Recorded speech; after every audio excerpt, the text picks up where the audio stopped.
दो भाई दोनों तबाही। एक ने पाकिस्तान की मेंस टीम का बेड़ा गर्क किया, दूसरे ने पाकिस्तान की वेमेन टीम का बेड़ा गर्क किया। लेकिन इनमें से एक को शर्म आ चुकी है और उसने इस्तीफा भी दे दिया है। दूसरे को कब शर्म आएगी, उसकी शर्म आने की डेडलाइन क्या है, उसने क्या डेडलाइन दी है बेशर्मी के साथ, उसके बारे में बात करेंगे। उसके अलावा मिकी आर्थर जो पाकिस्तान के साबिक हेड कोच हैं, जिन्होंने 2016 से 2020 तक पाकिस्तान टीम की हेड कोचिंग की, मोस्ट सक्सेसफुल टाइम पीरियड था मिकी आर्थर का।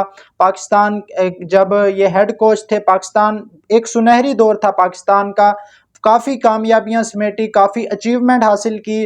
अब मिकी आर्थर को लेकर एक बड़ी खबर आ रही है, क्या मिकी आर्थर पाकिस्तान के दोबारा हेड कोच बन सकते हैं? एक बड़ी ऑफर भी सामने आई है, उसके बारे में भी बात करेंगे।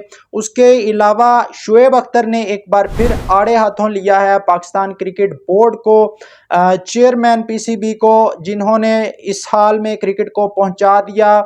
और जो पाकिस्तान टीम का वेमन का जो कल हाल हुआ है, जो इस वर्ल्ड कप में पाकिस्तान की वेमन टीम का खास तौर पर हाल हो रहा है, सबसे पहले इसी टॉपिक पर बात कर लेते हैं। तो वीडियो में आगे बढ़ने से पहले आपसे गुजारिश है कि वीडियो को लाइक और चैनल को सब्सक्राइब कर दें। तो सबसे पहले शुएब अख्तर ने एक बार फिर काफ़ी ज़्यादा तनकीद की है, बल्कि इल्ज़ामात लगाए हैं क्रिकेट बोर्ड के ऊपर, जो पाकिस्तान की वेमेन टीम का इस वक्त हाल हो रहा है। वैसे हमारी मेंस टीम का भी यही हाल होता है और आजकल हमारी मेंस टीम खेल नहीं रही, इसलिए जो सारी नज़रें हैं लोगों की वो वेमेंस टीम पे हैं। और शुएब अख्तर ने भी बड़े आड़े हाथों लिया है। कल पाकिस्तान की वेमेन टीम लगातार अपना तीसरा वर्ल्ड कप का मैच हार गई और हालात इस हद तक आ चुके हैं कि अब वो बांग्लादेश की टीम, जिनसे हमारी वेमेन टीम वर्ल्ड कप में आज तक नहीं हारी थी, उस बांग्लादेश के खिलाफ हमारी वेमेन टीम 130 का टारगेट चेज नहीं कर सकी और बांग्लादेश ने हमारी वेमेन टीम को हरा दिया। शुएब अख्तर ने बड़े आड़े हाथों लिया है क्रिकेट बोर्ड को। शुएब अख्तर ने कहा है कि अब ये दिन आ चुके हैं कि हमारी जो वेमेन टीम है वर्ल्ड कप में, वो बांग्लादेश से हारना शुरू हो चुकी है। जब आप लोगों को मेरिट पर नहीं लेकर आएंगे, जब आप उन लोगों को लेकर आएंगे जो बार बार फेल हो रहे हैं, जो पहले पाकिस्तान टीम के साथ फेल हुए, जब मैनेजर लगाया गया वहाब रियाज को, उसके बाद वहाब रियाज को सिलेक्शन कमेटी में लाया गया, वहां पर फ्लॉप हुए, उसके बाद वहाब रियाज को पाकिस्तान की डोमेस्टिक क्रिकेट में लगाया गया, उसके बाद वहाब रियाज को वेमेन टीम का हेड कोच लगा दिया गया। तो हर जगह ये बंदा फेल हो रहा है। तो क्या अब इसके बाद पाकिस्तान की ब्लाइंड टीम ही बचती है जिसके साथ अब वहाब रियाज को लगाना बाकी रह गया है? तो शुएब अख्तर ने कहा है कि ये वो लोग हैं कि ये अपने होम ग्राउंड पर जीत कर खुश होते हैं, ये घर के शेर हैं। आप पाकिस्तान की मेंस टीम का हाल देख लें, आकिब जावेद ऐसी पिचेस बनाता है कि हम अपने घर पर तो जीत जाते हैं, लेकिन बाहर जाकर हम कोई भी जो है आईसीसी टूर्नामेंट वो अच्छा नहीं खेलते। सेम हमारी वेमेन टीम का ये हाल हो चुका है। जब जिम्बाब्वे के खिलाफ हमारी वेमेन टीम ने सीरीज खेली थी अपने होम ग्राउंड पर, तो 12-12 बॉलों पर 50 बन रही थी, T20 में 250 रन बना रही थी हमारी वेमेन टीम। और आज हालत ये है कि जैसे ही आईसीसी टूर्नामेंट आया है, हमारी टीम 130 चेज नहीं कर सकी। शुएब अख्तर ने कहा है कि यही हाल हमारी मेंस टीम का होगा आईसीसी 2027 के वर्ल्ड कप में, अगर इस पर काम ना किया गया, अगर जिस तरह की पिचेस पाकिस्तान में बन रही हैं, अगर उनमें बेहतरी ना लाई गई, अगर उन लोगों को फारिग ना किया गया जो इस तबाही के ज़िम्मेदार हैं। मोहसिन नकवी के बारे में भी उन्होंने कहा कि मोहसिन नकवी ने उन लोगों को मौका दिया हुआ है जो बार बार फेल हो रहे हैं, बार बार पाकिस्तान का मुंह काला करवा रहे हैं और बार बार पाकिस्तान को नाकामियों का मुंह देखना पड़ रहा है। और वही लोग बार बार क्रिकेट बोर्ड में उनको नौकरियां दी जा रही हैं। अब वहाब रियाज को तो शर्म आ गई है इतनी फेलियर होने के बावजूद।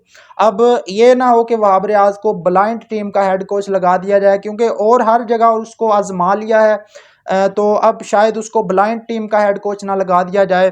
तो अब वहाब रियाज का इस्तीफा आ गया, उसको शर्म आ गई है, लेकिन अभी भी एक बेशरम बैठा है क्रिकेट बोर्ड के अंदर जिसका नाम है आकिब जावेद।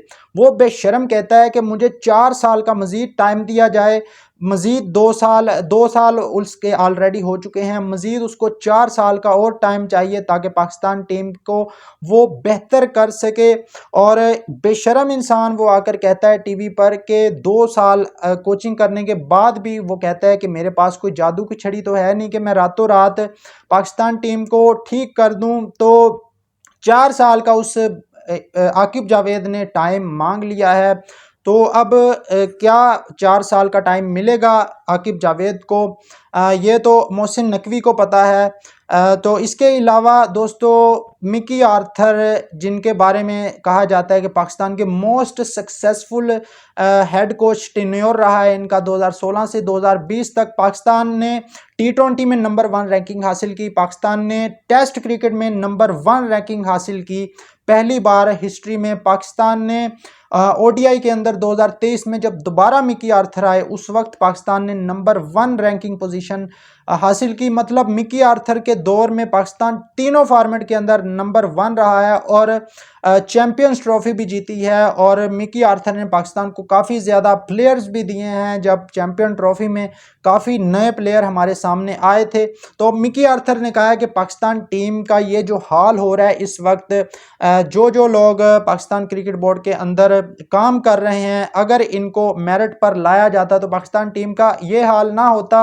और मिकी आर्थर ने कहा है कि मुझे 6 महीने अगर पाकिस्तान टीम दे दी जाए, मिकी आर्थर पाकिस्तान टीम की रग रग से वाकिफ़ हैं, तो उन्होंने कहा कि अगर 6 महीने के लिए पाकिस्तान टीम मेरे हवाले कर दी जाए तो मैं इस टीम को दोबारा से नंबर 1 बना दूंगा। क्या मिकी आर्थर पाकिस्तान टीम को बेहतर कर सकते हैं?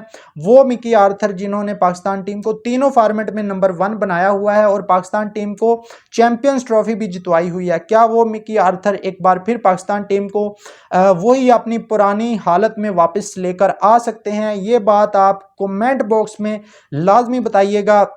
उसके अलावा आकिब जावेद की जहां तक छुट्टी का सवाल है, आकिब जावेद की रिप्लेसमेंट के तौर पर क्या मिकी आर्थर को आना चाहिए पाकिस्तान क्रिकेट बोर्ड के अंदर? क्योंकि वर्ल्ड कप जो है 2027 का वो साउथ अफ्रीका में है और साउथ अफ्रीका से मिकी आर्थर का ताल्लुक है, तो काफ़ी ज़्यादा कंडीशन को अच्छे से समझते हैं मिकी आर्थर। जो साउथ अफ्रीका की कंडीशन है, साउथ अफ्रीका के अंदर मिकी आर्थर पाकिस्तान के लिए काफ़ी हेल्पफुल साबित हो सकते हैं एज आ हेड कोच, अगर उनको मौका दिया जाए पाकिस्तान के। आजकल वो डर्बीशायर के कोच हैं और उन्होंने कहा है कि मैं पाकिस्तान का कोच बनने के लिए तैयार हूं, लेकिन अगर मुझे मेरिट पर काम करने दिया जाएगा तो क्या मिकी आर्थर पाकिस्तान क्रिकेट में आना चाहिए मिकी आर्थर को? अपनी राय कमेंट बॉक्स में ज़रूर दीजिएगा। वीडियो अच्छी लगी हो तो लाइक और चैनल को सब्सक्राइब कर दें। इस तरह की वीडियो मिलते हैं नेक्स्ट वीडियो में। अल्लाह हाफिज़।